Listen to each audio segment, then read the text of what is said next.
دبلی پتلی لومڑی جو اکثر بھوک میں رہتی، کہیں اس کا داؤں نہ لگتا، روزی تلاش کرتی ہوئی ایک باغ کے پاس پہنچی جس کے چاروں طرف دیوار تعمیر تھی۔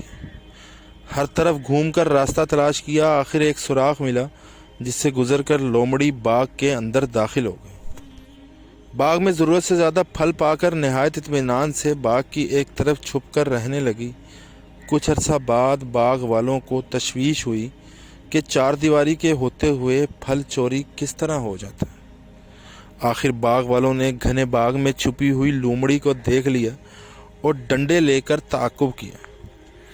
لومڑی بھاگ کر جب باہر نکلنے کے لیے سوراخ کے پاس پہنچی تو اس سوراخ میں وہ پھنس کر رہ گئی اور ڈنڈوں سے اتنی مرمت ہوئی کہ وہ ماری گئی۔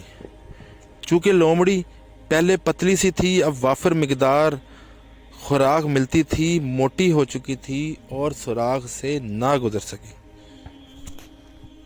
ہمارے ہاں اس قسم کے لوگ بھی موجود ہیں جو چور بازاری، ملاوٹ، چوری ڈکیتی، جال سازی، لوٹ مار حتیٰ کہ قتل وغیرہ کرنے سے گریزاں نہ ہیں، اور پھر کچھ لومڑ تو پولیس مقابلے میں مارے جاتے ہیں۔ بعض مجرموں کے خلاف گرفت مضبوط ہوتی ہے تو پھر وہ اپنے جال میں لومڑی کی طرح پھنس کر مارے جاتے ہیں، جس طرح لومڑی بیچاری مر گئی۔